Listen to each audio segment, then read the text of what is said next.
साथीहरु, तपाईहरुले थाहा पाउन चाहनुहुन्छ आफूले चलाएको सिम कसको नाममा छ भनेर जान्न चाहनुहुन्छ भने यो भिडियोलाई आज अन्तिमसम्म हेर्नु होला।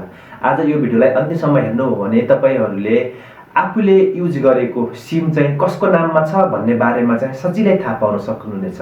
तपाईले NTC, Ncell को चाहिँ प्रयोगकर्ताहरु हुनुहुन्छ होला र तपाईलाई अहिलेसम्म पनि थाहा छैन होला यो मैले युज गर्ने सिम चाहिँ मेरै नाममा छ कि वा अरूको नाममा छ भन्ने बारेमा चाहिँ तपाईलाई थाहा नहुन सक्छ र यसो गर्दाखेरि तपाईको नाममा रहेको सिम कसैले मिसयुज पनि गर्न सक्ने भएको हुनाले चाहिँ तपाईले यो जानकारी चाहिँ लिनै पर्ने हुन्छ। र म आज यस भिडियो मार्फत तपाईहरुको नाममा सिम छ कि छैन, त्यसको लागि के गर्नुपर्छ र कसरी थाहा पाउनुपर्छ भन्ने बारेमा चाहिँ आजको भिडियो चाहिँ प्रस्तुत गर्न लागिरहेको छु। त्यसैले यो भिडियोलाई अन्तिमसम्म हेर्नु होला। नमस्कार साथीहरु, म pashupatigc, आफूले जानेको कुरा अरूलाई सिकाउने मान्छे। र साथीहरु, यो भिडियो तपाईहरुले हाम्रो फेसबुक पेजको मार्फत हेर्दै हुनुहुन्छ भने हाम्रो फेसबुक पेजलाई लाइक गर्न नबिर्सिनु होला।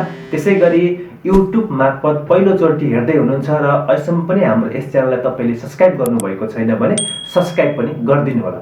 भन्दै अब म तपाईलाई आफूले युज गरेको सिम कसरी थाहा पाउन सकिन्छ, मेरो नाममा छ कि नै भन्ने चाहिँ कसरी थाहा पाउन सकिन्छ त्यस जान्नको लागि म अब तपाईलाई आफ्नो स्क्रिनतर्फ, मोबाइलको स्क्रिनतर्फ लगेर चाहिँ तपाईलाई म स्टेप बाइ स्टेप के गर्नुपर्छ, कुन कोडहरु हान्नुपर्छ त्यो बारेमा चाहिँ सिकाउन लागिरहेको छु। अब ढिला नगरिकन लागौं मोबाइलको स्क्रिनतर्फ। र साथीहरु, अब तपाईहरु आफ्नो मोबाइलमा आउनु पर्ने हुन्छ र मोबाइलमा आइसकेपछि सर्वप्रथम तपाईले एउटा कोड हान्नु पर्ने हुन्छ। तपाई NTC को युजर हुनुहुन्छ यानी कि नमस्ते को युजर हुनुहुन्छ भने तपाईहरुले आफ्नो मोबाइलको डायल पेडमा जानुपर्ने हुन्छ। डायल पेडमा जस्तै म जान लागिरहेको छु, डायल पेडमा जानुहोस् र डायल पेडमा गइसकेपछि एउटा कोड हान्नु पर्ने हुन्छ र कोड रहेको छ स्टार अनि 922 अनि ह्याज हान्नुहोस्। जस्तै मैले माथि स्टार 922 ह्याज हानिसकेपछि यसलाई चाहिँ कलिङ गर्नुहोस् र कलिङ गरिसक्नु भने माथि तपाईको यो सिम कसको नाममा रहेको छ भनेर चाहिँ तपाईको डिटेल आउने गर्दछ। यहाँ चाहिँ मेरो लोडिङ हुन लागिरहेको छ। लोडिङ भइसकेपछि अब तपाईले माथि देख्न सक्नुहुन्छ this SIM is registered in the name pashupatigc भनेर यसरी चाहिँ आएको हुन्छ।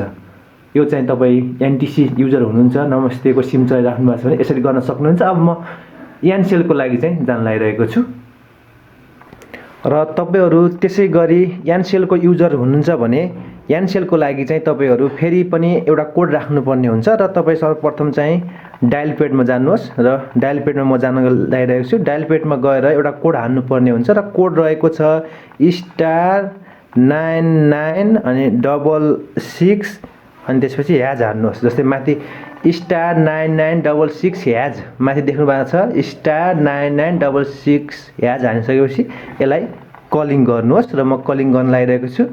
र यस्तो गर्दाखेरि तपाईको यो सिम कसको नाममा रहेको छ आउन सक्छ। This SIM is registered in the name of Gita KC भन्ने चाहिँ यसरी आएको छ र यसरी तपाईले आफूले युज गरेको सिम कसको नाममा रहेको छ भनेर चाहिँ सजिलैसँग चाहिँ थाहा पाउन सक्नुहुनेछ। यसरी गर्दा तपाई केही मिसयुज हुनबाट जोगिन सक्नुहुनेछ। आशा छ यो सामग्री तपाईहरुको लागि चाहिँ एक उपयोगी सामग्री बन्यो होला भन्ने चाहिँ लागिरहेको छ र यस्तै नयाँ सामग्रीको लागि हाम्रो यस च्यानल टेक्निकल PGC लाई चाहिँ सब्स्क्राइब गर्न नबिर्सिनु होला। हवस् त, नमस्कार।